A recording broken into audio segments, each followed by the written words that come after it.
అందరికీ నమస్కారం. ఈ సదస్సుని ప్రారంభించిన కామ్రేడ్ పాలక భాస్కర్ గారు, సిఐటి తెలంగాణ రాష్ట్ర ప్రధాన కార్యదర్శి, అలాగే ఈ సదస్సులో భాగస్వాములై తమ అభిప్రాయం చెప్పడానికి, భవిష్యత్ కార్యాచరణలో కూడా ముందుకు రావడానికి ఇచ్చేసిన యువజన సంఘం రాష్ట్ర అధ్యక్షులు వెంకటేష్ గారికి, అలాగే విద్యార్థి సంఘం రాష్ట్ర అధ్యక్షులు రజనీకాంత్ గారికి, అలాగే staff and workers federation Andhra Pradesh committee రాష్ట్ర అధ్యక్షులు కామ్రేడ్ సుందరయ్య గారికి మన సదస్సు తరఫున మీరందరికీ కూడా ధన్యవాదాలు, అభినందనలు తెలియజేస్తా ఉన్నాం. మీ అందరికీ ఒక రిటర్న్ నోట్ ఇచ్చాం. స్థూలంగా ఈ సదస్సు ఎందుకు జరుపుతున్నామో తెలియజేయడం కోసమే ఆ నోట్ని మీ ముందు పెట్టాం. కాబట్టి దాంట్లో ఉన్న అంశాలు మీరు చూస్తారు, అర్థం చేసుకుంటారు. కానీ దాంట్లో లేని అంశాలు కొన్నింటిని కూడా మీ దృష్టికి తీసుకురావాల్సిన అవసరం. కొన్ని దాకా భాస్కర్ గారు ప్రారంభించేటప్పుడు కొన్ని అంశాలను మనం చెప్తారు. ఇవాళ దేనికోసం విద్యుత్ బస్సును తీసుకొచ్చామని పాలకులు చెప్తున్నాను అంటే పర్యావరణ పరిరక్షణ కోసం తీసుకొస్తున్నాను. పర్యావరణ పరిరక్షణకు ప్రమాదం ఎక్కడి నుంచి వస్తుంది?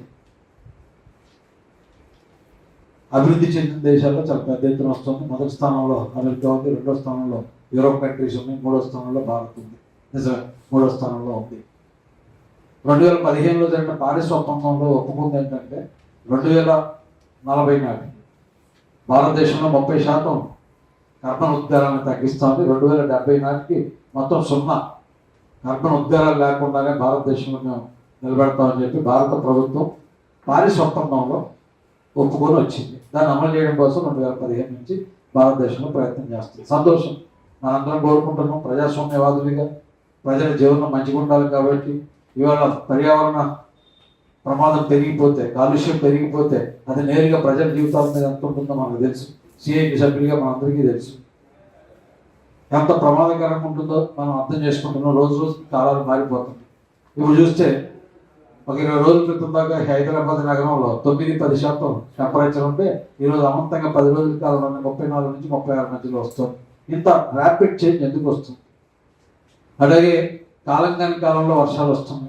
ఒక పక్కన హిమపాతాలు కరిగిపోతున్నాయి. అవి కరిగిపోతే మొత్తం అంతా కూడా ప్రమాదంలో కొట్టుకుపోయే పరిస్థితి వస్తుంది. ఇదంతా మనం పర్యావరణం వల్ల వస్తుంది. కాబట్టి పర్యావరణాన్ని రక్షించుకోవాల్సింది, అందులో ఎటువంటి మినహాయింపు లేదు.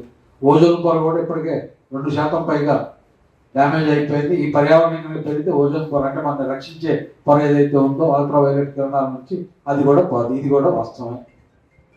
దాన్ని కూడా మనం ఏం తప్పట్లేదు, చేయాల్సిందే, పరిరక్షించాల్సిందే, దాంట్లో ఎటువంటి అభ్యంతరం లేదు.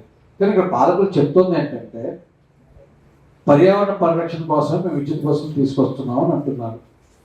మొత్తం భారతదేశం ప్రమాణంగా చూస్తే దేశంలో 42 కోట్ల వాహనాలు ఉంటే 32 కోట్ల వాహనాలన్నీ కూడా వ్యక్తిగత వాహనాలు ఉన్నాయి. అంటే మోటార్ సైకిల్ ఇట్లాంటివి 32 కోట్ల పైగా ఉన్నాయి. అంటే కార్లు ఇవన్నీ కలిపితే దాదాపు 7 నుంచి 10 కోట్ల మధ్యలో ఉన్నాయి. మిగతావన్నీ బస్సులు, ట్రక్కులు ఇట్లాంటివన్నీ కలిపితే 3 నుంచి 4 కోట్లు కూడా లేవు. కాబట్టి ఇప్పుడు పర్యావరణాన్ని కాపాడాలంటే డీజిల్ ద్వారా, కాలుతున్న ద్వారా వస్తున్న కాలుష్యాన్ని తగ్గించాలంటే మొట్టమొదటి చేయాల్సిందండి 30 కోట్ల పైగా ఉన్న వాహనాలు ఏవైతే ఉన్నాయో వ్యక్తిగత వాహనాలు వాటిని తగ్గించి ప్రజా రవాణా బస్సుల సంఖ్యను పెంచి ఆ బస్సులో ప్రయాణించేటట్టుగా ప్రణాళిక రూపొందించి వాటిని అమలు చేయాలి. కానీ ఈ రోజున అమలు చేయట్లేదు. అటువంటి పరిస్థితి లేదు ఈ రోజున. వాటి గురించి పట్టించుకోవట్లేదు. మనం చూస్తే రోజు రోజుకి పెరుగుతుంది. హైదరాబాద్లో మనం చూస్తే, తెలంగాణ రాష్ట్రంలో చూస్తే, తెలంగాణ రాష్ట్రంలో 3 కోట్ల మంది జనాభా ఉంటే దాదాపు 1,80,00,000 వాహనాలు ఉన్నాయి. ఒక హైదరాబాద్లో అయితే ప్రతి 2-3 ఉన్నాయి. ఎందుకంటే అవసరం కూడా ప్రజలు పోవడం నుంచి చూసినప్పుడు అది అవసరం. ఇంట్లో 2 పిల్లలు, ఒక పిల్లలు ఉద్యోగం చేస్తే ఇంకో పిల్లలు చదువుకోవడానికి పోతే యజమాని ఇంకో పని చేస్తే ఆ ఇంట్లో 3 వాహనాలు ఉంటుంది. కరెక్ట్. వాటిని రెడ్యూస్ చేయడానికి ఏం చేయాలి, ఇది ఆలోచించడానికి ప్రయత్నం చేయకుండా ఇవాళ విద్యుత్ బస్సులే తీసుకురావడం వల్లనే మేము పర్యావరణ పరిరక్షణ చేస్తామని చెప్తున్నారు. ఇది తప్పు అనేది మనం చెప్పదలుచుకుంది. అందుకని నువ్వు నిజంగా పర్యావరణాన్ని కాపాడాలంటే ఏం చేయాలి? ఆర్టీసీ బస్సుల సంఖ్యను పెంచాలి, ఆర్టీసీలను విస్తరించాలి. భారతదేశం మొత్తం మీద ఈ పని చేయాలి. తెలంగాణ ఆర్టీసీ కాదు, భారతదేశం మొత్తం మీద ఈ పని చేయాలి. భారతదేశంలో ఉన్న ఇప్పుడు నీతి ఆయోగ్ లెక్కల ప్రకారం మొత్తం భారతదేశంలో ఉన్న బస్సుల సంఖ్య 1,40,000. కేవలం ఆర్టీసీల దగ్గర ఉన్న బస్సులు 1,40,000 బస్సులు మాత్రమే. ఇదే నీతి ఆయోగ్ ఇంకొక స్టడీ చేసి ఇప్పుడు ప్రజల అవసరాల కోసం 8 లక్షల బస్సులు అవసరం ఉంది అని చెప్తున్నారు. మనం ఎప్పటి నుంచో అడుగుతున్నాం, అయ్యే బాబు ప్రజల అవసరం కలిగిన బస్సులు పెరగాలి, మీరు అనుమతించండి, ఇవ్వండి, బస్సులు పెంచడానికి అవకాశం ఉంది అంటున్నాం. అంటే ఇప్పుడు నీతి ఆయోగ్ చెప్తుంది ఏంటి, విద్యుత్ బస్సులు రావాలి కాబట్టి ఇప్పుడున్న బస్సుల కంటే 6 రెట్లు బస్సులు పెరగాలి అంటుంది. 8 లక్షల బస్సులు పెరగాలంటే 1,40,000 ఉన్న బస్సులు కాస్త 8 లక్షలు పెరగాలి. ఏ నీతి ఆయోగ్ చెప్తుంది? ఎందుకు? ప్రైవేట్ పెట్టుబడిదారుల కోసం, ప్రైవేట్ వాళ్ళ కోసం. కానీ ఆర్టీసీ బస్సులు విస్తరించడానికి ఎక్కడ ప్రయత్నం చేయట్లేదు. అథవా 88 నుంచి ఆర్టీసీల విస్తరణ అడ్డుకుంటున్నారు. అది కాంగ్రెస్ పాలనలో ఉండొచ్చు, ఈరోజు బీజేపీ ఉండొచ్చు, పాలించే పార్టీ దేశం ఏదైనా ఆర్టీసీల విస్తరణ పట్ల మాత్రం ఒకే వ్యక్తితోనే ఆ నష్టం జరుగుతూనే ఉంది. అందుకని ఇది దృష్టిలో పెట్టుకున్నప్పుడు ఇవాళ ఏదైతే ఆ వాదన చేస్తున్నారో ఈ వాదన తప్పు. రెండోది, దీనికి ఆల్టర్నేటివ్స్ ఉన్నాయి. ఇవాళ విద్యుత్ బస్సులు మనం చూస్తే 2015లో స్కీమ్ ప్రారంభించినప్పుడు ఒక విద్యుత్ బస్సు ఖరీదు 2,80,00,000. ఒక విద్యుత్ బస్సు ఖరీదు 2,80,00,000. 2019లో మన హైదరాబాద్లో వచ్చి తిరుగుతున్న బస్సులు మీకు అందరికీ తెలుసు. 40 బస్సులు ఏవైతే ఇప్పుడు ఎయిర్పోర్ట్ తిరుగుతున్న 40 ఉన్నాయో ఆ 40 బస్సులు ఆ రోజున ఆ కంపెనీ పెట్టుకున్నది 2,80,00,000. దానికి గవర్నమెంట్ ఇచ్చిన సబ్సిడీ 1,15,00,000 ప్లస్ విద్యుత్ ఛార్జింగ్ సబ్సిడీ కూడా ఇచ్చారు. అంటే దాదాపు 40% పైన ప్రైవేట్ కంపెనీలకి నేరుగా గవర్నమెంట్ సబ్సిడీ ఇచ్చింది. ఆర్టీసీలకు ₹1. దానికి మనం చెల్లిస్తున్న డబ్బులు ఈరోజు కిలోమీటర్ ₹34. మనకి ₹30 వచ్చినా ₹20 వచ్చినా ఆ సంస్థ ₹34 కట్టాలి. దాంట్లో ఎటువంటి మినహాయింపు లేదు. అది కాక కండక్టర్ పెడితే కండక్టర్ ఖర్చు. లేదా ఇప్పుడు ఆపరేషన్లో ఉండే మీరు పోయి ఎప్పుడైనా ఎయిర్పోర్ట్లో చూస్తే ఎయిర్పోర్ట్లో దాదాపు 100 మంది పైగా మన వాళ్ళు మానిటర్ చేయడానికి ఉంటారు. 100 మంది అక్కడ ఉంటారు, 100 మంది ఇక్కడ ఉంటారు పాయింట్స్లలో. వీళ్ళంతా ఎంప్లాయీస్. వాళ్ళ అవుతున్న ఖర్చులు కూడా దీంట్లో జమ చేయాలి. జమ చేసినప్పుడు వాళ్ళకి ఇస్తున్న ₹34 కాస్త అది ₹42, ₹43 పెరిగిపోతుంది. అక్కడ వస్తున్న ఆదాయం ఎంత వస్తుందో అది లెక్కలు చూడాల్సిన అవసరం. కాబట్టి ₹2,80,00,000 బస్సు ఈ రోజు ఎంత కాలక్రమంలో వచ్చిన తర్వాత 2015-19లో ₹2,80,00,000 ఉంటే ఈ రోజు బస్సు అంత ఖరీదు ఉంది. ₹1.90కి ఓ బస్సు వస్తుంది. అంటే ₹1,00,00,000 తగ్గిపోయింది. మనం చెప్తుంది ఏంటంటే ఇంకా 4 రోజులు ఆగిపోతే ఇప్పుడు 2025-26 బడ్జెట్లో భారత ప్రభుత్వం ప్రకటన చేసింది ఏంటి, మనం ఏవైతే విద్యుత్ బస్సుల కోసం వాడే విద్యుత్ బ్యాటరీలు, విద్యుత్ వాహనాల కోసం వాడుతున్నాం వాటిని భారతదేశంలో తయారు చేయడం కోసం, దాన్ని ధరను తగ్గించడం కోసం, తక్కువగా వచ్చేదాని కోసం మనం ప్రయత్నం చేయాలి. మన ఇన్ఫ్రాస్ట్రక్చర్ని పెంచాలి. ఆ రకంగా విద్యుత్ బ్యాటరీలను తయారు చేసే దాంట్లో మనం ఛాలెంజింగ్గా ముందుకు రావాలని చెప్పి నిర్ణయం చేసింది. ఇంకో 2 ఏళ్ళు ఇంకో 3 ఏళ్ళు అయిపోతే అవన్నీ అమలు పడుతుంది. అప్పుడు మనమే లిథియం అవన్నీ మన దగ్గర ఉంటాయి. హై క్వాలిటీ ఉండాలంటే లిథియం ఉండాలి, కోబాల్ట్ ఉండాలి, ఇవి ఉండాలి. ఆ రకంగా ఉంటే ఆ బ్యాటరీ కాస్ట్ పెరుగుతూ ఉంటుంది. ఇవాళ విద్యుత్ బస్సులో మొత్తం కాంపోనెంట్లో బ్యాటరీ ఖర్చు ఎంత అంటే 60%. అంటే 2 కోట్లు ఉంటే 1,20,00,000 ఓన్లీ బ్యాటరీ ఖర్చు ఉంటుంది. 1,20,00,000. ఆ బ్యాటరీ ఎంతకాలం ఉంటుంది? 6 ఇయర్స్ లైఫ్ ఉంటుంది. 6 సంవత్సరాలు దాటిన తర్వాత ఆ బ్యాటరీ పనిలేదు. ఈ బస్సు 7 సంవత్సరాలు 12 సంవత్సరాలు నువ్వు లీజు తీసుకుంటే మళ్ళీ దాన్ని రీప్లేస్ చేసుకుని తప్ప ఇంకోటి కాదు. కాబట్టి రాబోతున్న కాలంలో మొదట్లో వచ్చినప్పుడు 100 కిలోమీటర్లు ఉండొచ్చు. ఈరోజు 250-300 కిలోమీటర్ల దాకా బ్యాటరీ లైఫ్ ఇస్తుంది. ఒకసారి ఛార్జింగ్ చేస్తే భవిష్యత్తులో పెరగవచ్చు. రెండో ఆల్టర్నేటివ్ కూడా ఉంది. ఇప్పుడు ఏదైతే రెట్రోఫిట్మెంట్ అంటున్నాం తెలంగాణలో ప్రయోగం చేసాము. ఒక బస్ని డీజిల్ కిట్ తీసేసి దాన్ని ఎలక్ట్రికల్ కిట్ మనమే ఫిట్ చేసి దాన్ని ఎలక్ట్రికల్ బస్సుగా నడుస్తుంది. ఇప్పుడు ఉప్పల్ డిపోలో బస్సు నడుస్తుంది, అత్యంత ప్రతిభావంతంగా నడుస్తుంది. దానికి భారత ప్రభుత్వాన్ని మీరు ఏదైతే ఇప్పుడు స్కీములలో సబ్సిడీ ఇస్తున్నారో ఆ సబ్సిడీని రెట్రోఫిట్మెంట్ కూడా ఇవ్వని చెప్పి ఆర్టీసీ యాజమాన్య ప్రభుత్వం అడిగితే ప్రభుత్వం కూడా లేక రాసింది. కానీ ఇప్పుడు ప్రకటించిన స్కీములలో అట్లాంటి అవకాశం లేదు కాబట్టి నేను దీన్ని ఎక్స్టెండ్ చేయలేను. రెట్రోఫిట్మెంట్కి వెళ్తే ఖర్చు ఎంత వస్తుంది? 76 లక్షలు వస్తుంది. అంటే ఇప్పుడు 1,80,00,000 పెట్టుకోవాల్సిన బస్సు సగం ఖర్చుకే మనం రెట్రోఫిట్మెంట్ చేసి మన డీజిల్ బస్సులు అన్నింటినీ మన గ్యారేజీలోనే మనం ఎలక్ట్రికల్ బస్సులుగా మార్చుకునే అవకాశం ఉంది. అదే కనుక జరిగితే ఇప్పుడు ఎంప్లాయ్మెంట్ ప్రమాదం కూడా ఉండదు. ఎందుకంటే మన బస్సు మన గ్యారేజీలోనే ఉంది, మన మెకానిక్లో పనిచేస్తారు, దాన్నే మార్పు చేస్తారు, మనమే తిప్పుకుంటాం. దానికి అయ్యే ఖర్చు 1,80,00,000 70 లక్షలే ఉంటుంది. యజమాని మనమే ఉంటాం, ఆపరేషన్ మనమే ఉంటుంది, ఆదాయం మనకే ఉంటుంది, ఖర్చు మనకే ఉంటుంది, అన్ని మనకే ఉంటాయి. కానీ దానికి అనుమతించడానికి కేంద్ర ప్రభుత్వం సిద్ధంగా లేదు. ఇక మూడోది మనం చూస్తున్నాం ఇప్పుడు హైడ్రోజన్ పేరుతో చాలా హైడ్రోజన్ కూడా చాలా ఖర్చు తక్కువ. హైడ్రోజన్ బస్సులు, హైడ్రోజన్ వెహికల్స్ కూడా ఇప్పుడు ఆల్టర్నేటివ్ వచ్చేస్తున్నాయి. కానీ ఇంకొంతకాలం ఆగలేదు. ఇంకో 2 ఏళ్ళు 3 ఏళ్ళు 4 ఏళ్ళు ఇంకా దీని మీద ఆగలిగితే హైడ్రోజన్ బస్సులే వచ్చేసేదానికి అవకాశం ఉంటుంది. అప్పుడు జరిగితే ఇంకా ఖర్చు తగ్గవచ్చు. ఇట్లాంటి అనేక ఆల్టర్నేటివ్స్ ఉన్నాయి. కానీ ఈ ఆల్టర్నేటివ్స్ ఏటి కూడా కేంద్ర ప్రభుత్వం పట్టించుకోవట్లేదు, వాటికి నిధులు ఇవ్వాలని ప్రయత్నం చేయట్లేదు. ఎందుకని అంటే ఇవాళ మొత్తం మల్టీనేషనల్ కంపెనీలకి ఇవాళ ట్రాన్స్పోర్ట్ రంగం అదువా ప్రజా రవాణా రంగాన్ని అప్పచెప్పాలి అనేది ఒక నిర్ణయం. ఆ నిర్ణయాన్ని అమలు చేయడం కోసమే చాలా సీరియస్గా ప్రయత్నం చేస్తున్నారు. అందుకే మొత్తం విద్యుత్ బస్సులన్నీ జీసీసీ పద్ధతిలోనే తీసుకొస్తున్నారు. గ్రాస్ కాస్ట్ కాంట్రాక్ట్ అంటే లాభంతో సహా కలుపుకొని వేసుకునేది అన్ని. అది పెట్టుబడి, బస్సు, డ్రైవరు, మెకానిక్, అది ఖర్చు, ఇవన్నీ వేసుకొని అంత లాభం కూడా 12% లాభం వేసుకొని గ్రాస్ కాస్ట్ కాంట్రాక్ట్ ప్రతి ఎవ్రీ ఇయర్ 2 years 2% మళ్ళీ పెరుగుతూ పోవాలి అగ్రిమెంట్లో. ఈ పద్ధతిలోనే ఇస్తున్నారు. ఇది ఏం జరుగుతుంది? అల్టిమేట్గా ఇది జరిగేది ఏంటంటే మన బస్సులు ఏవి మిగలవేగా, మొత్తం అన్నీ కూడా ఎలక్ట్రికల్ బస్సులే వస్తాయి. ఇప్పుడు తెలంగాణ రాష్ట్ర ప్రభుత్వం ప్రకటించింది ఏంటి? ముఖ్యమంత్రి గారు అధ్యక్షులు గారు మొదటే చెప్పారు, మన ఉమెన్స్ డే సందర్భంగా ప్రకటిస్తూ ఈ సంవత్సరం డిసెంబర్ నాటికి హైదరాబాద్ నగరంలో డీజిల్ బస్సులన్నీ ఇతర జిల్లాలో పంపించేస్తాం, కార్మికులు కూడా ఇతర జిల్లాలకు సర్దుబాటు చేస్తాం. ఈ హైదరాబాద్లో విద్యుత్ బస్సులు నడుస్తాయి. ఇప్పుడు హైదరాబాద్లో మొత్తం కలిపితే 19,000 మంది కార్మికులు పనిచేస్తున్నారు. రేపు ఈ 2,800 బస్సులు విద్యుత్ బస్సులు వస్తే 19,000 మంది ఇంటికి కూడా, ఎందుకంటే అన్ని వేకెన్సీస్ లేవు, ఆర్టీసీలు ఖాళీలు ఉన్నాయి. మొత్తం అంతా కలిపి 2,000 మంది డ్రైవర్లు ఉండొచ్చు, లేదా 1,000 మంది కండక్టర్గా ఉన్న అవకాశం ఉంటే ఉండొచ్చు సర్దుబాటుకి. అది కూడా తన ఉన్నిల్లు, తను ఇక్కడ ఉన్నిల్లు, తన పిల్లల చదువు, తన తల్లిదండ్రులు అందరూ ఇక్కడ ఉన్నదాన్ని వదులుకొని ఇంకో దగ్గర పోయి ప్రభుత్వం కోసం వలసదారులాగా పోయి ఇంకో దగ్గర ఉండే పరిస్థితి తప్ప ఉండే అవకాశం లేదు. మరి ఇది ఆపకపోతే అది ఆపడం ఎవరు చేయాలి? ఈ రాష్ట్ర ప్రభుత్వం చాలా తెలివిగా ఒక మాట చేసింది. అదేంటంటే హైబ్రిడ్ జీసీసీ పద్ధతి. హైబ్రిడ్ జీసీసీ పద్ధతి అంటే గ్రాస్ కాస్ట్ కాంట్రాక్టే, వెహికల్ ప్రొక్యూర్మెంట్ మెయింటెనెన్స్ మాత్రం వాళ్ళు తీసుకోమనండి, డ్రైవర్ని మేము ఇచ్చుకునే దానికి అవకాశం ఇస్తే మా డ్రైవర్తో మేము నడుపుతాం. ఇది ఒక రకంగా మంచిదే. ఏది డ్రైవర్ వరకన్నా కనీసం మన ప్రొటెక్షన్ ఉద్యోగ పద్ధతి ఉండే అవకాశం ఉంది ఇంతవరకు. కానీ ఇది ఈ రాష్ట్ర ప్రభుత్వానికి తెలుసు, వాళ్ళకి తెలుసు, దీంట్లో అవకాశం లేదు. స్కీమ్లో అట్లాంటి అవకాశం లేదు. పార్లమెంట్ గారు చెప్పిన జవాబు ఏంటంటే ఈ స్కీములలో ఇట్లాంటి అవకాశం లేదు కాబట్టి మీ ప్రతిపాదనని తిరస్కరిస్తున్నామని రాస్తారు. రెట్రోఫిట్మెంట్ కూడా అదే, దీనికి కూడా ఈ స్కీముల్లో అవకాశం భవిష్యత్తులో అవుతారో తెలియదు. కాబట్టి ఇప్పుడు సేఫ్ గార్డ్ ఉందనుకుంటుంది తెలంగాణ రాష్ట్ర ప్రభుత్వం. నేను మీ తరఫున అడగాల్సిందేదో కేంద్రంలో అడిగా, రేపు కొంతమంది ఆవాదం కూడా చేస్తారు. మేము అడగాల్సిందేదో కేంద్ర ప్రభుత్వం అడిగాము, కానీ కేంద్ర ప్రభుత్వం తన విధానంలో ఏమి లేదంటుంది కాబట్టి మేము వాటినే తీసుకొస్తూ ఉంటాం. అందుకని మనం డిమాండ్ చేస్తుంది, గత కొన్ని నెలలుగా కొన్ని సంవత్సరాలుగా మనం డిమాండ్ చేస్తుంది, అసలు ఆ విధానంలోనే మార్పు చేయండి అంటున్నాం. ఏదైతే మొత్తం విద్యుత్ బస్సులన్నీ ప్రైవేట్ కార్పొరేట్లకే కట్టబెట్టే విధానం ఉందో దాన్ని మార్చమంటున్నాం. నువ్వు ఏదైతే ఇస్తున్న సబ్సిడీలు అంటే ఆర్టీసీలకి ఇమ్మంటున్నావు. నువ్వేదైతే 50% పైగా నువ్వు సబ్సిడీ ఇస్తున్నావు దాన్ని ఆర్టీసీకి ఇమ్మంటున్నావు. ఏదైతే వాళ్ళ మెట్రోకి 13,000 కోట్ల పైగా 23,000 కోట్ల పైగా ఉంటే దానిపై పెట్టుబడి పెట్టి ఇప్పుడు దాని అప్పులన్నీ నువ్వే తీసుకొని రాష్ట్ర ప్రభుత్వం నడుపుతా ఉంటుంది. ఎదురు 2,500 కోట్లు ఎల్ఎన్జీకి కట్టింది. అంత పెద్ద సంస్థలు నడుపుకుంటే ముందుకు వచ్చినందుకు సంతోషం.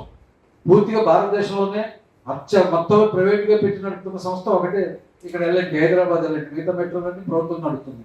ఇక్కడ చేతులు ఎత్తేస్తే వచ్చి తీసుకున్నందుకు ధన్యవాదాలు. కానీ అట్లాంటిది ఏదైతే నువ్వు హైబ్రిడ్ గ్యాప్ ఫండ్ ఉందో అది ఆర్టీసీకి ఇవ్వడానికి ఏమైంది? ఎందుకు ఇవ్వట్లేదు? ఇవ్వమని మనం అడుగుతున్నాం. కానీ వాళ్ళ కేంద్ర ప్రభుత్వం అంగీకరించట్లేదు, రాష్ట్ర ప్రభుత్వం అంగీకరించలేదు. ఈ రాష్ట్ర ప్రభుత్వం కేంద్ర ప్రభుత్వం మీద అటువంటి ఒత్తిడి కూడా తీసుకురావట్లేదు. కేవలం ఒక లెటర్ రాస్తారు, ఆ లెటర్కి జవాబు వచ్చింది కాబట్టి ఇంకా అవసరం లేదు. పార్లమెంట్కి జవాబు ఆయనకి ఏమొచ్చిందో, ఈ ప్రభుత్వానికి ఏమొచ్చిందో మనకు తెలియదు. కానీ పార్లమెంట్లో ప్రశ్న వచ్చింది కాబట్టి పార్లమెంట్లో ఆ పద్ధతిలో జవాబు చెప్పారు కాబట్టి ఇప్పుడు ప్రభుత్వం సేఫ్ గార్డ్గా ఉందనుకుంటుంది. కానీ కార్మికులు సేఫ్ గార్డ్ ఏంటనేది పెద్ద ప్రశ్న, ప్రజల సేఫ్ గార్డ్ ఏంటనేది పెద్ద ప్రశ్న. ఎందుకని ప్రజల సేఫ్ గార్డ్ అంటున్నారు? ఇది కూడా మనకు అర్థం కావాలి.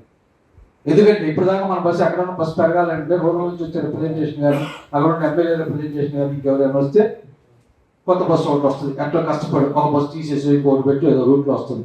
కాబట్టి బస్సులు కొనేది కానీ ఆర్గ్యుమెంట్ చేసే అవకాశం నేను ఎవరి దగ్గర ఉంది, ఆర్టీసీ దగ్గర ఉంది అంటే ప్రభుత్వం దగ్గర ఉంది. కానీ రేపొద్దున విద్యుత్ బస్సులు వస్తే ఈ బస్సులు ఆర్గ్యుమెంటేషన్ చేయాలంటే ఏం చేయాలి? కేంద్ర ప్రభుత్వం ఒక విధానాన్ని ముందుకు తేవాలి.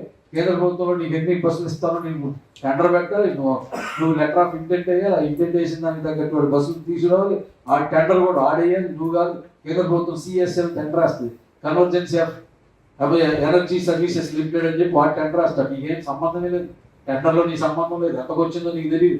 ఆ టెండర్ ఫైనల్ అయిన తర్వాత ఇక ఫలానా కంపెనీకి తెలంగాణకి వచ్చింది కాబట్టి మీరు డబ్బులు అడిగి కట్టాలని చెప్తే తప్ప ఇంకోటి లేదు. అప్పుడు నీవేమన్నా నీకు 100 బస్సులు వస్తే ఈ 100 బస్సులు ఎక్కడ వేసుకోవాలని అప్పుడు నీకు పెంచడానికి అవకాశం వస్తుంది. అంటే ఆర్టీసీ ఇస్తాను ఆగి. ఇప్పుడు తెలంగాణ రాష్ట్రంలో 12,728 గ్రామ పంచాయతీలు ఉన్నాయి, 10,700 పైగా రెవెన్యూ గ్రామాలు ఉన్నాయి. కానీ ఇప్పుడు రెవెన్యూ గ్రామాల వరకే బస్సులు నడుస్తుంది. ఏవైతే గ్రామ పంచాయతీలు ఉందో లేదా 3,000 గ్రామ పంచాయతీల బస్సులు ఈ రోజు కూడా మహాలక్ష్మి 2 ఏళ్ళు పూర్తయిన తర్వాత కూడా గ్రామాలకు బస్సులు లేవు. ట్యాబ్లెట్స్తో కలిపి ఎన్ని ఉన్నాయంటే 27,000 గ్రామాలు ఉన్నాయి తెలంగాణ రాష్ట్రంలో. 500 ఆ ప్రాంతంలో జనాభా ఉన్న ప్రాంతాన్ని కూడా ఊరి కింద లెక్కేస్తే 27,000 గ్రామాలు ఉన్నాయి. కానీ బస్సులు తిరుగుతుంది ఈ రోజు కూడా 10,000 గ్రామాలు. అంటే ఇంకా 17,000 గ్రామాలకి బస్సే లేదు. మహాలక్ష్మి వచ్చిన తర్వాత కూడా ఆ పరిస్థితి లేదు. కాబట్టి సమాజంలో ఉన్న దురదృష్టం అనకపోయినా ఉన్న పరిస్థితి ఏంటంటే మా ఊరికి బస్సు ఎందుకు రావట్లేదని చెప్పి డిమాండ్ చేసే పరిస్థితి లేదు. మిగతా వాళ్ళందరూ కూడా ఈ ప్రభుత్వం అనుసరిస్తున్న విధానాన్ని వ్యతిరేకించే స్థితి లేదు. దాని గురించి వాళ్ళకి తెలిసిన పరిస్థితి కూడా లేదు. అందుకని ప్రభుత్వం చాలా సేఫ్ ఉన్నట్టుగా ఫీల్ అవుతున్న పరిస్థితి ఉంది. అదే ఆర్టీసీ విస్తరణ ఆగిపోయింది.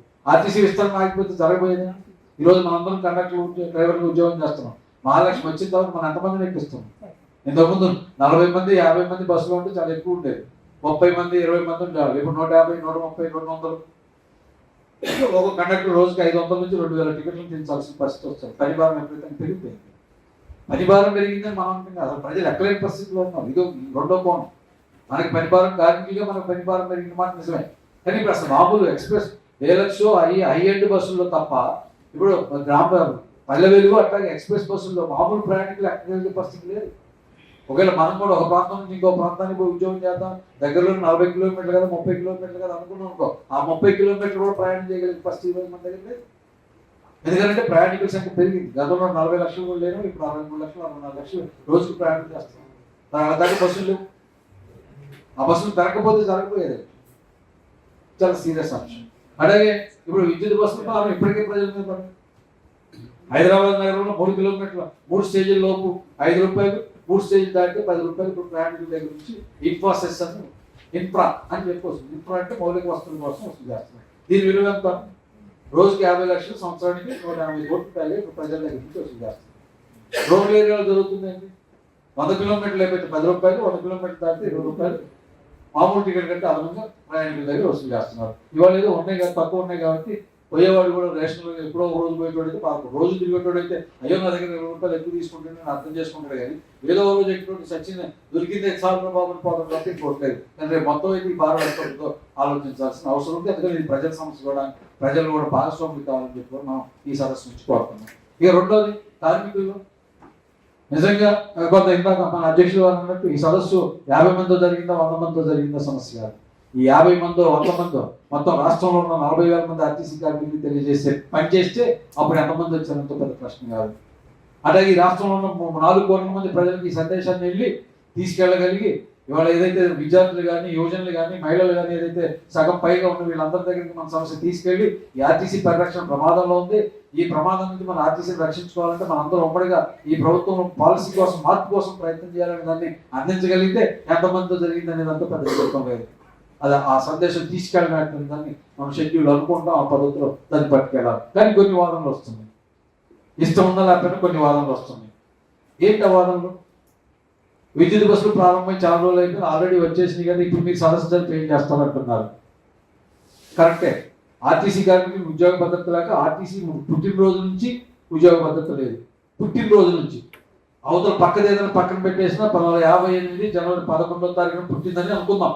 1958 జనవరి 11 నుంచి ఈ రోజు దాకా ఉద్యోగ భద్రత లేదు. రోజు అడుగుతూనే ఉన్నాం కదా, ఉద్యోగ భద్రత ఎందుకు రావట్లేదో మనం చెప్తున్నాం. అది వేరే విషయం. రెగ్యులేషన్స్ మార్చకుండా రాదంటున్నాం. కానీ దాని మీదనే బతికిన వాళ్ళు చాలా మంది ఉన్నారు. ఇన్నేళ్ల తర్వాత 70 సంవత్సరాల తర్వాత కూడా ఇప్పటికీ ఉద్యోగ భద్రత రావట్లేదు. అడుగుతున్నాం మనం.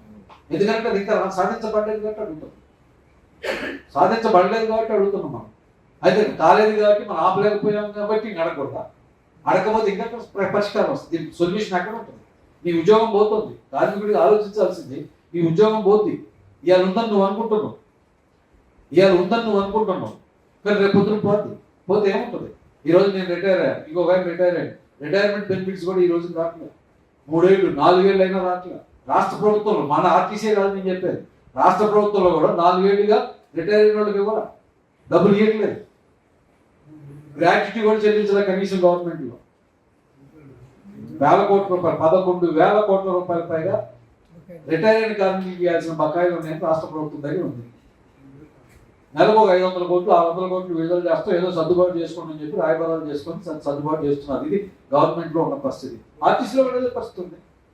ఆర్టీసీలో కూడా చాలా మందికి ఇప్పుడు 2017 ఎల్సీ లేదు, గ్రాట్యుటీ ఇవ్వట్లేదు. కొంతమంది ఇంకా బాకీ ఉంది. లీవ్ ఎన్కాష్మెంట్ ఇట్లాంటివి ఉన్నాయి. నిజం, ఇవన్నీ ఉన్నమాట నిజమే. ఈ రోజునే ఆర్టీసీ ఎట్లుండి ఉన్నతంగా ఉండి మహాలక్ష్మి వచ్చి దాదాపు రోజుకు 13 కోట్లు మహాలక్ష్మి డబ్బులు కూడా వస్తున్నప్పుడే మన బ్రతికి ఎట్టుంటే మొత్తం మన బస్సులన్నీ పోయి మొత్తం బస్సులన్నీ విద్యుత్ బస్సులు అయిపోయి ఆ విద్యుత్ బస్సులకి ఇచ్చిన ధర ఇంకా ఎదురు పెట్టుబడి పెట్టాల్సిన పరిస్థితి వస్తే ఏంటంటే ఇప్పుడు హైదరాబాద్ నగరం తీసుకుందాం. హైదరాబాద్ నగరంలో ఇప్పుడు టెండర్ ఫైనలైజ్ అయింది 57 రూపాయల నుంచి 61 రూపాయలు అంట. మనకు వస్తున్న ఆదాయం రోజుకి ఇప్పుడు అన్ని కలిపి మహాలక్ష్మి ప్లస్ అన్ని కలిపి ఓవరాల్గా అంటే రెంట్లు ఇట్లాంటివి కూడా టికెటేతర ఆదాయం కూడా అన్ని కలిపితే మనకు వస్తుంది కిలోమీటర్కి 65 రూపాయలు. గుర్తుపెట్టుకోండి, కిలోమీటర్కి 65 రూపాయలు వస్తుంది మనకు ఆదాయం. ఇప్పుడు టెండర్ ఫైనలైజ్ అయింది 61 రూపాయలు. అంటే విద్యుత్ బస్సుడికి ఎంత తిరిగి వాడి రోజుకి 61 రూపాయలు ఇవ్వాలి. హైదరాబాద్ నగరంలో 2 కండక్టర్లు పనిచేయాలి. ఎందుకంటే ఇక్కడ రోజుకు ఒక షిఫ్ట్ ఇద్దరు కలిగి 100 కిలోమీటర్లు. హైదరాబాద్లో తిరిగే బస్సు 110 కిలోమీటర్ల కంటే ఎక్కువ ఉండదు, ఒక కండక్టర్ ఉండేది. కాబట్టి వాళ్ళ ఖర్చు పెరుగుతుంది. అట్లా లెక్కేస్తే ఒక్కొక్క కండక్టర్కి ఒక షిఫ్ట్లో 12 రూపాయలు కిలోమీటర్ పడుతుందంటే ఉదయం సాయంత్రం కలిపి 24 రూపాయలు. 61 ప్లస్ 24 85. ట్రాఫిక్ ఓవర్ హెడ్స్ ఇంకొక 7 రూపాయలు ఉన్నాయి. అంటే ఏడీసీ దగ్గర నుంచి కంట్రోలర్ దగ్గర నుంచి ఎంపీ దాకా ఉన్న వాళ్ళందరూ మానిటరింగ్ చేసిన వాళ్ళ ఖర్చులు కూడా కలుపుకుంటే ఇంకొక 7 రూపాయలు ఉంటుంది. అంటే ఇప్పుడు ఎంత 92 రూపాయలు ఖర్చు. ఒక్క విద్యుత్ బస్సుని ఆపరేట్ చేస్తే హైదరాబాద్లో మనకు అవుతున్న ఖర్చు వాడికి చెల్లిస్తున్న 61తో పాటు మనకు అవుతున్న ఖర్చు అంతా కలిపితే 92 రూపాయలు. మనకు వస్తున్న ఆదాయం 65 రూపాయలు. అంటే 27 రూపాయలు ప్రతి కిలోమీటర్కి మనం ఎదురు కట్టాలి. హైదరాబాద్ నగరంలో మనం తిప్పుతుంది రోజుకి 10 లక్షల కిలోమీటర్లు. అంటే 2.7 కోట్ల రూపాయలు ప్రతి రోజుకి ఇంటూ 365 వేసుకుంటాం. అంటే సుమారు 1000 కోట్ల రూపాయలు ఇప్పుడు విద్యుత్ ప్రైవేటు బస్సు యజమానులు ఎవరైతే ఉంటారో వాళ్ళకి ప్లస్ ఆపరేషన్కి ఖర్చు పెట్టాలి. 1000 కోట్లు అదనకి ఎక్కడన్నా తెచ్చి ఖర్చు పెట్టాలి. ఈ జేబుల్లో లూటీ చేస్తారా, ఈ ఈఆర్సీ లూటీ చేస్తారా, నీ మీద పని భారం ఇస్తారా, ఏం చేస్తారా అంతే తప్ప డైరెక్ట్ గవర్నమెంట్ ఇచ్చేది. గవర్నమెంట్ ఇవ్వాల్సిందే సగం ఇచ్చేది. వాస్తవంగా లెక్కలన్నీ ప్రభుత్వం చెప్పట్లా, ఆర్టీసీ యాజమాన్యం చెప్పట్లా. ప్రభుత్వం నిన్న కూడా ప్రకటన చేశారు. ఇప్పటికి మేము మహాలక్ష్మి పథకం వల్ల 10,000 కోట్ల రూపాయల దాకా మేము సబ్సిడీ ఇచ్చాం, ఆ సబ్సిడీ అంతా ఆర్టీసీలకు ఇచ్చాం అంటున్నారు. ఇప్పుడు ఆర్టీసీ చేసే లెక్కలేమో యాక్చువల్ లెక్కల పేరుతో లెక్కలు చేస్తున్నారు. అంటే ఆదాయం రాలేదు, మా గవర్నమెంట్ నుంచి రాలేదు కాబట్టి తీసేసి ఇప్పుడు మొన్నటి దాకా అన్ని బస్సులు లాభాల్లో ఉన్నాయి, అన్ని డిపోలు లాభాల్లో ఉన్నాయని చెప్పారు. ఇప్పుడు దాదాపు అన్ని బస్సులు నష్టం అంటున్నారు. ఎందుకు నష్టం అంటున్నారంటే మా గవర్నమెంట్ నుంచి వచ్చిన డబ్బుల్ని ఇచ్చిన లెక్కలనే తీసి మేము లెక్కలేస్తాము, అన్ని నష్టంలోకి వస్తుంది. కాబట్టి ఆ నష్టాల్లో ఉంది కాబట్టి ఆ నష్టాలు ఎదురు పెట్టుబడి పెట్టి నీకు ఇచ్చే అవకాశం లేదు. అందుకని మనం ఒక డబ్బు కూడా మనకి క్లియర్ చేయట్లేదు. 2017 చేయట్లా, 2021 అగ్రిమెంట్ రాయట్లా, 2025 పే స్కేల్ ఇవ్వట్లా, 2013 ఎలివెక్స్ ఇవ్వట్లా, రిటైర్మెంట్ ఇవ్వట్లా, గ్రాట్యుటీ ఇవ్వట్లా, టెర్మినల్ లీవ్ ఎన్కాష్మెంట్ ఇవ్వట్లా. ఎందుకంటే మన దగ్గర డబ్బులు లేవు. ఆర్టీసీ నిర్వహణ చేయడానికి డబ్బులు ప్రభుత్వం ఇవ్వాల్సిన ఏదైతే ఉందో కరెక్ట్ గా ప్రభుత్వం ఇచ్చేదాన్ని ఇష్టంటే ప్రభుత్వం చెప్తున్నారు, అవుట్ ఆఫ్ ద రికార్డ్ గా చెప్తున్నారు. మీకు నెలకు 300 కోట్ల కంటే ₹1 ఇవ్వమని గవర్నమెంట్ అంటుంది. కానీ మనకు అవుతున్న ఖర్చు చాలా ఎక్కువ అవుతుంది. నిజమే. దీన్ని ఈ పరిస్థితుల్లో ఇప్పుడు నిజంగా విద్యుత్ బస్సు మొత్తం నిండిపోయి ఆర్టీసీలోకి అన్ని వచ్చేస్తే మన బ్రతికేంటి, ప్రజల పరిస్థితి ఏంటి, సీరియస్ కన్సర్న్ గా మన ముందు ఉంది. అందుకని ఆ విధానాలు ఏమొచ్చినాయి అవన్నీ డాక్యుమెంట్లో ఉంటాయి. ఆ విధానాలు ఎక్కడున్నాయో మనం అర్థం చేసుకోవచ్చు. కానీ ఒక ఎన్ఈబిపి 3-4 రకాలైన ఉన్నాయి. చాలా కన్ఫ్యూజన్ గా ఉంది. ఇప్పుడు ఎయిర్పోర్ట్ తిరుగుతుంది 34 రూపాయలు, గ్రామీణ ప్రాంతాల్లో తిరుగుతున్న బస్సుకి 39 రూపాయల 40 పైసలు. ఎంత అవుతుందంటే ఇంకో 15 రూపాయలు అదనం ఖర్చు వస్తుంది. అంటే 40 రూపాయలు ప్లస్ 15 55 రూపాయలు. వాళ్ళు రేపు ఎప్పుడైనా చక్కటి చెప్పొచ్చు మనకు వస్తున్న ఆదాయం 65, కానీ మనకి విద్యుత్ బస్సులు అయితే ఖర్చు అంతా కలిపి 55 వస్తుంది కదా, 55 పోయినా ఇంకా 10 రూపాయల కిలోమీటర్ ఉంది కదా అని చెప్పొచ్చు. అట్లా తిరుగుతున్న బస్సులన్నీ కలిపి 400 కోట్లు. కానీ ఇప్పుడు తీసుకొస్తున్న ఈ 2800 బస్సులు ఏవైతే హైదరాబాద్ నగరంలో ఉంటాయి ఇవన్నీ 61 రూపాయలు వచ్చాయి. టెండర్ ఫైనల్ అయింది, అక్కడ ఫైనల్ అయింది, ఢిల్లీలో ఫైనల్ అయితే 61 రూపాయలు. అంటే ఇక్కడ రోజుకి ఇక్కడ 2.5 కోట్ల రూపాయలు పైగా మనం ఎదురు పెట్టుబడి పెట్టాలి. ఒకవేళ అక్కడ నీకు అక్కడ 10 లక్షలు 20 లక్షలు వచ్చినా ఎదురు పనికిరాని ప్లేస్ తప్ప ఇంకోటి కాదు. ఇది ఒకటి. రెండోది, రేపు ఏదైతే రాష్ట్రం అంతా రాబోతున్న బస్సులు ఎంత టెండర్కి వస్తాయో తెలియదు. మనం నెట్లో ఎదిగి చూసినా ఇంకెక్కడన్నా చూసినా ఇవాళ టెండర్లు ఎంత వేశారంటే కొన్ని చోట్ల 90 రూపాయలు ఇస్తారు కిలోమీటర్. కొన్ని సంస్థలు కిలోమీటర్ 90 రూపాయలు అయితేనే నేను 40 వేశాను. ఎంతగా మ్యానిపులేట్ అయిందంటే ఇప్పటిదాకా తెగ్గించాలనుకుంటే ఏ ఒక్కటి కూడా ఈసారి వేసిన టెండర్లలో వాళ్ళకి రాలే. అశోక్ లేలాంటిది రాలే, టాటాకి రాలే, ఈసారి రాలే. కొత్త కంపెనీలు, కొత్త పేరుతో వచ్చిన కంపెనీలకు వచ్చినాయి. ఎలక్ట్రాకి వచ్చింది ఇక్కడ 1800 బస్సులు. ఈ ఎలక్ట్రా ఈవీ పేరుతో ఇంకో కొత్త కంపెనీ వేసి టెండర్ తక్కువ వేసి తీసుకో. తక్కువ ఎంత వేసిందంటే వీడిదే తక్కువ అంటే వీడికంటే పైన ఎంత వేసి ఉండాలని అర్థం చేసుకోవచ్చు. అంటే వాళ్ళు విద్యుత్ బస్సుల్ని ఎట్లా దోపిడీ చేయడం కోసం వాడుకుంటున్నారు పెట్టుకోవడానికి అర్థమవుతుంది. దానికి ఉపయోగపడే పద్ధతిలో ఈ కేంద్ర ప్రభుత్వం ముందు తీసుకొచ్చింది. అందుకని ఇవాళ మనం మీ సదస్సు ద్వారా ఏముందని ప్రశ్నించాలో చెప్పదలుచుకుంది ఒకటే, మునిగిపోయిందాక నోరు మూసుకుంటే మొత్తం మీతో సహా మొత్తం ఆర్టీసీ మునిగిపోద్ది. ఈ సదస్సు అనేది విప్లవం వస్తుందని మేము అనుకుంటున్నాం. ఈ సదస్సు వచ్చే ప్రభుత్వ విధానం అంతా మారిపోతుందని మేము అనుకోవట్లా. ఈ సదస్సు ద్వారా ఏంటంటే ఎవరైతే చైతన్యం చేయాలనో, ప్రజల దగ్గరికి వెళ్ళాలనో, కార్మికుల దగ్గరికి వెళ్ళాలనో, వాస్తవాలను చెప్పాలనో, వాళ్ళకి వాస్తవాలు వివరించడం ద్వారా అయ్యా పుట్టి మునిగిపోతుంది, నీ పుట్టి అంటే నీ ఉద్యోగం కాదు, అసలు సంస్థే మునిగిపోతుంది, ఈ రోజు మన ముందున్న ప్రమాదం ఈ సంస్థను కాపాడుకోవడం, ఈ సంస్థ కాపాడబడితే నీ ఉద్యోగం కాపాడబడితే, నీ ఉద్యోగం కాపాడితే ఆ సంస్థ కాపాడబడితే నీకు రావాల్సిన డబ్బులు ఉంటాయి, ఆ సంస్థ కాపాడబడితే నీకు రావాల్సిన ఏరియాస్ ఉంటాయి, లేదా సంస్థ కాపాడబడితే నీ రిటైర్మెంట్ డబ్బులు వస్తాయి, ఆ సంస్థ కాపాడబడితే నీ కుటుంబం, నువ్వు జీవితం ముందుకు ఉంటుంది. ఈ వాస్తవాన్ని అర్థం చేసుకోవడం చెప్పడానికి కావాల్సిన సైన్యాన్ని తయారు చేయడం కోసం మాత్రం ఇది పెట్టింది తప్ప దీంతో మొత్తం ఈ రాష్ట్ర ప్రభుత్వంలో బెదిరిపోతే భయపడిపోతే మాకేం లేవు. అయితే ఈ గవర్నమెంట్ మీద ఒత్తిడి చేస్తున్నాం. ఏమని? నువ్వు కేంద్ర ప్రభుత్వం మీద దెబ్బలాడుకుంటావు, నీ పక్కన మేము ఉంటాం. కాంగ్రెస్ ప్రభుత్వాన్ని అడుగుతున్నాం మనం, విద్యుత్ బస్సుల విధానంలో మార్పు చేయమని చెప్పి మీరు పార్లమెంట్ లో క్వశ్చన్ లేవనెత్తండి, అక్కడ చర్చ లేవనెత్తండి. ఎందుకు ఈ డిమాండ్ పెట్టాలో కావాలంటే ఇన్పుట్స్ ఇస్తాం, చర్చ చేస్తాం, అందుకు కావాలంటే మీ పక్కన నిలబడతాం. ఈ రాష్ట్ర ప్రభుత్వం ఇచ్చిన పిలుపుతో మేము కూడా ఉంటాం. ఆ విధానానికి వ్యతిరేకంగా పోరాటం అందరం కలిసి ముందుకు పోదాం, తీసుకోమంటున్నాం. కానీ ప్రభుత్వం సిద్ధపడుతుంది, అసలు చర్చకే లేదు. ఎందుకంటే ట్రేడ్ యూనియన్లు లేవంటున్నారు. భారతదేశంలో లేబర్ కోడ్స్ ని భాస్కర్ గారు చెప్పి 6 సంవత్సరాల నుంచి మనం డక్కి కొడతా ఉన్నాం అన్ని కొట్టినప్పుడు 10 ఏళ్ళు వెళ్ళిపోతున్నాం, మళ్ళీ ముందుకెళ్తాం, మళ్ళీ కొడతాం. ఇప్పుడు మొన్న కూడా 12వ తారీఖు కూడా కొట్టి ఈ దెబ్బ ఎంత గట్టి కొడితే చూడాలి, రేపు ఏప్రిల్ 1 నుంచి అమలు తెస్తామో లేదా అని ఆ డక్కి కొడుతూనే ఉన్నాం. అది ఒక భాగం. కానీ ఇంకా గట్టి కొట్టాల్సి వస్తే కొడితే తప్ప ఈ విధానం ఆగదు. అట్లా కొట్టాలంటే ఏం చేయాలి? అందరినీ ఏకం చేయాలి. అందరినీ అంటే అర్థం తెలంగాణ రాష్ట్రంలో ఆర్టీసీలో ఎక్కడ ఉన్న యూనియన్లు 2 యూనియన్లు కలిసి ఉంటాం, ఈ 2 మాట్లాడుతాం, మిగతా వాళ్ళందరూ అవసరం లేదు కాదు.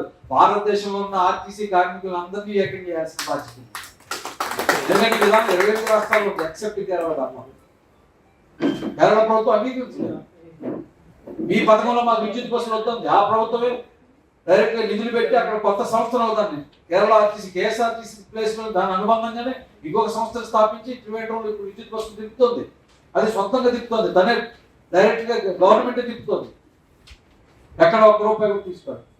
కానీ అనేక రాష్ట్రాలు దీన్ని భిన్నంగా ఉన్నాయి. ఇప్పుడు మహారాష్ట్ర కొంతమంది మేధావులతో అంటే నా యూనియన్ నాయకులతో మాట్లాడితే అన్న నువ్వే చెప్తున్నావు కానీ మహారాష్ట్రలో 20,000 బస్సులు తీసుకున్నాను ఆర్టీసీ కొన్నదని అంటారు.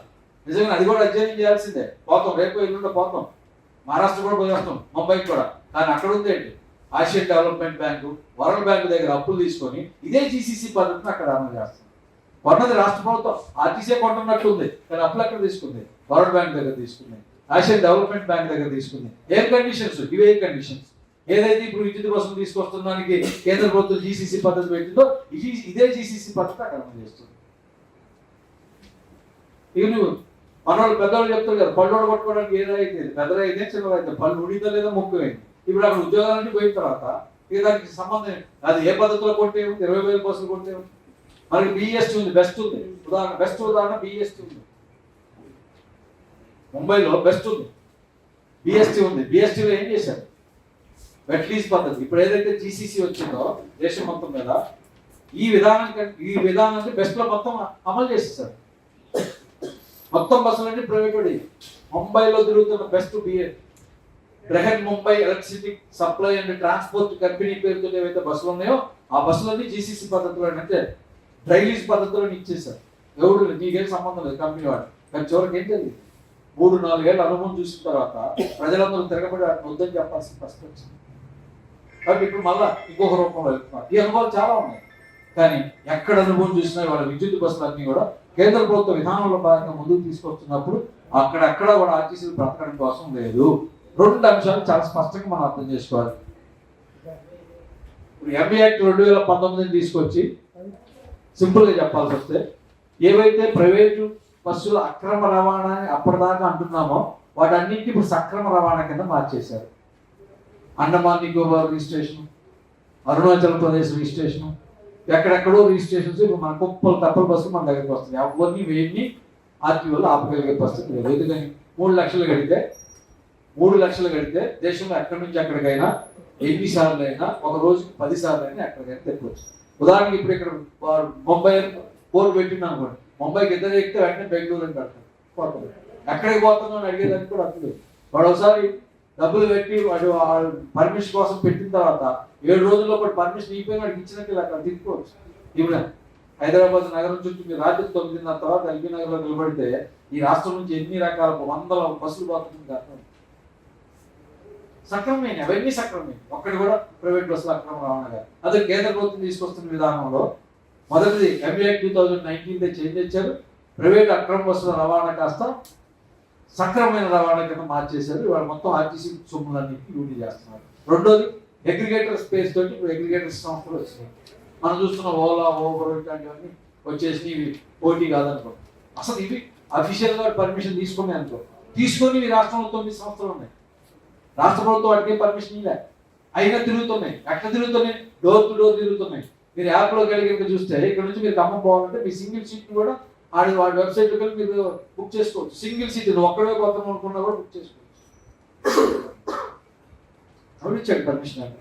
రూల్ ప్రకారం ప్రజా రవాణా ఎవరు చేయాలి? ఆర్టీసీ. కానీ ఇప్పుడు ఎంపీ యాక్ట్లో మార్చిన దాని ఫలితంగా ఏదైతే పర్మిట్ విధానాన్ని మార్చేశారో ఇప్పుడు ఎవడైనా కూడా ఆర్టీసీ పోటీగా తిప్పేదానికి పోతే ఆర్టీసీ సొమ్ములు డ్యూటీ చేస్తున్నారు. ఆ రకంగా మన ఆదాయాన్ని వేల కోట్ల రూపాయలు డ్యూటీ చేయడానికి 2019 తీసుకొచ్చారు ఎంపీ యాక్ట్ని. ఇక రెండో వైపు ఇప్పుడు విద్యుత్ బస్సులు తీసుకొచ్చేదాన్ని చూస్తే ఆర్టీసీ బస్సులు అన్నింటినీ మొత్తం కాస్త ప్రైవేట్ వాళ్ళు చేస్తారు. అర్థమైనా? ప్రైవేటు మొత్తాన్ని ప్రజా రవాణా కింద మార్చారు, ప్రజా రవాణా మొత్తాన్ని ప్రైవేట్ వాళ్ళు కాదు. రివర్స్. అవే దొంగ తిరుగుతున్నాయి అన్నింటినీ ముద్ర వేసి చట్టబద్ధమైన బస్సులే అక్కడ చెప్పారు. చట్టబద్ధంగా తిరగాల్సిన ఆర్టీసీ బస్సులన్నింటినీ ఎలక్ట్రికల్ బస్సులు అనే పేరుతో తీసుకొచ్చి ప్రైవేట్ వాళ్ళకి అప్పు చెప్పి మొత్తం కార్పొరేట్ దోచుకోండి అని చెప్పి చెప్తున్నారు. ఇవాళ కేంద్ర ప్రభుత్వం చూస్తున్న తప్పు. కొంతమంది నాతో ఆర్గ్యుమెంట్ చేశారు, మీరు ఊరికే కేంద్ర ప్రభుత్వం అంటారు, రాష్ట్ర ప్రభుత్వాన్ని ఏమంటారు లేదు. దోషి ఎవరో వాడిని నిందిస్తాం. వీడి దోషే, ఈ రాష్ట్ర ప్రభుత్వం కూడా దోషే. ఏంటి దోషి? పాలసీ తీసుకొచ్చింది వాడు. ఏం చేయాలి? ఆ పాలసీలో మార్పు కోసం సభలు పడాలి. కానీ వర్గరీత్యా చూసినప్పుడు ఈ కాంగ్రెస్ కూడా అంత పడుతుందని భ్రమ లేదు. అయినా ఈ ప్రభుత్వం డిమాండ్ చేస్తుంది. పదే అడుగుతున్నాం, ఆ విధానంలో మార్పు చేయమని చెప్పి అడుగుతున్నాం. కానీ మనమే కదలం, ఆర్టీసీ కార్మికులే కదలం. ఆర్టీసీ కార్మికులే సంఘటిత ఈ విధానం వ్యతిరేకంగా మాట్లాడకుండా, ఇందులో ప్రత్యామ్నాయాలను ముందుకు లేకుండా ఎట్లా సాధ్యం? తలా ఒక దారి. ఒక సమస్య మీద ఇప్పుడు గుడ్డోళ్ళు ఏనుగులు చూస్తే ఎట్లయితుందో అట్లది మన పరిస్థితి. నేను అందుడిని 4 అందులు తీసిపోయి ఏది చుట్టూ నిలబెడితే తలకాయ ఉన్నాడు, తలకాయ తొండం కాడ ఉన్నాడు, పైన లావు ఉంది, సన్నగా ఉంది, ఏదో తెలుసుకోవడం ఉంది అంటాడు. వెనక తోకున్నాడు, అంత ఇంటర్వ్యూ ఉంది అంటాడు. పక్కన ఊరి పక్కన తలా ఏదో ఇంత లా ఉందా. కానీ బయట నుంచి చూసేవాడికి కదా ఏం కడుతుందో కనపడేది, సక్రమంగా కనపడేది. ఇప్పుడు మన ట్రేడింగ్ పరిస్థితి ఎట్లుందంటే 4 రంగులు పోయి ఏనుగులు చూస్తున్న పరిస్థితిలో ఎవరు దోషులు ప్రత్యామ్నాయం వాళ్ళు చేస్తున్నారు. కానీ కాంక్రీట్ గా ఈ ఆర్టీసీలో ఉన్న 10 సంఘాలు 11 సంఘాలు ఈ ప్రభుత్వం మీద ఒకే డిమాండ్ తోటి విద్యుత్ బస్సులు కనుక మీరు తీసుకొస్తే అవి ఆర్టీసీకి మీరే కొనియాలి తప్ప, లేకపోతే విద్యుత్ బస్సు ఒక్కటి కూడా ఈ ఆర్టీసీలో రాకూడదు అని చెప్పి నిలవరించగలిగే పరిస్థితి ఉంటే అప్పుడే ప్రభుత్వం విద్యుత్ బస్సులు వద్దని చెప్పట్లా, రావాల్సిందే, కావాలి. కానీ ఎట్టా కావాలి? ఆర్టీసీ బస్సులు నాశనం చేసి విద్యుత్ బస్సులు రావడం కాదు, ఆర్టీసీ ఆ బస్సులు నడపాలి. అందుకు అవసరమైన ఇన్ఫ్రాస్ట్రక్చర్ నువ్వు వేయాలి, అందుకు అవసరమైన డబ్బులు నువ్వు వేయాలి, అందుకు అవసరమైన నువ్వు వేయాలి. ఇయట్లేదు వాళ్ళు, ఇయట్లేదు. ఎవరికి ఇస్తున్నారు? ఇప్పటిదాకా ఈ స్కీమ్స్ అన్నింటిలో ఇప్పటికి 5 స్కీమ్లు ప్రకటించారు కేంద్రం. 1,14,000 కోట్ల రూపాయలను ఖర్చు పెట్టారు. ఒక్క రూపాయి కూడా ఆర్టీసీ, సింగిల్ రూపాయి. ఈ కాలం నిన్నగా మొన్న బడ్జెట్లో కూడా 10,000 విద్యుత్ బస్సుల కోసం ఈస్టర్న్ రీజియన్లో 5 రాష్ట్రాలు, టూరిజం డెవలప్మెంట్ కోసం ఇంకొక 5 ప్లేసులు కలిపి మొత్తం 10,000 బస్సుల కోసం ఇచ్చారు. ఇప్పటికి ఇంకా మన టెండర్లు ఏమవుతాయి, ఎప్పుడు వస్తాయో తెలియదు, ఇంకెన్ని బస్సులు వస్తాయో తెలియదు, ఎప్పటికి వస్తాయో తెలియదు. కాబట్టి ఇప్పుడు కొంతమంది ఏమంటున్నారంటే ఇప్పటికిప్పుడే రాదు కదా, ఈ బస్సులన్నీ రావడానికి చాలా టైం పడుతుంది కదా, ఇప్పుడే ఎందుకు మీరు అంత తొందర పడుతున్నారు అనేది ఒక వాదన. ఎప్పటికే మీరు చాలా సార్లు పెట్టారు కదా, రౌండ్ టేబుల్ పెట్టండి, ఇప్పుడు మాత్రం పెట్టి ఏం చేస్తాను ఇంకొక వాదన. కానీ మనం అర్థం కావట్లేదు. 2015 ఏమొచ్చిందో అర్థం కాదు, 2024 బట్టి 9 ఏళ్ళు పెట్టింది. 2015లో తీసుకొచ్చిన విధానం ఏంటి, దాని నష్టం ఏంటంటే మనకు కాస్త కోస్త అర్థం కాదని 2024 పెట్టింది. ఇప్పుడు రోజుకు వస్తున్న మార్పులు నీకు అర్థం కాదని నువ్వు అందరూ చూస్తే కదా అర్థమైంది. అది ఏ రూపంలో నీ ఉద్యోగాన్ని చిత్రం చేస్తుందో, ఏ రకంగా నీ జీవితాన్ని చిత్రం చేస్తుందో చూస్తే కదా. అదే మారుతున్న పరిస్థితులన్నీ రోజుకు ఏ రోజుకి ఆ రోజు మనం ఎక్విప్ చేసుకోకపోతే, వాటికి వ్యతిరేకంగా నిలబట్టకపోతే ఒక సెకండ్ వేవ్ ఉద్యమం వచ్చే అవకాశం ఎక్కడ ఉంది? లేదు కదా. అందుకని క్రమేపీ ఖచ్చితంగా దీనికి వ్యతిరేకంగా మనం పెట్టాల్సిందే, ఆ రూపంలో పెట్టడం తప్ప ఇంకోటి లేదు. అందుకని ఈ రోజు ఎవరైతే భిన్నమైన వాదన చేస్తున్నారో మీరు చేసేది ఏం చేస్తారు? కొంతమంది అడిగారు, మీరు సదస్సు ఏమన్నా 1000 మందితో పెడతారా? 1000 మందితో పెడితే బహిరంగ సభ, 1000 మందితో సదస్సు పెట్టడం అవసరం కూడా లేదు. నేను ఇందాక చెప్పేదా, నాకు సైన్యం కావాలి. వాస్తవాలు తెలుసుకొని ప్రజల దగ్గరికి వెళ్ళే సైన్యం కావాలి. ఆ సైన్యం ఒట్టి చేతులతో ఉన్న సైన్యం కాదు, అస్త్ర శస్త్రాలు అన్నీ ఉండే సైన్యం కావాలి.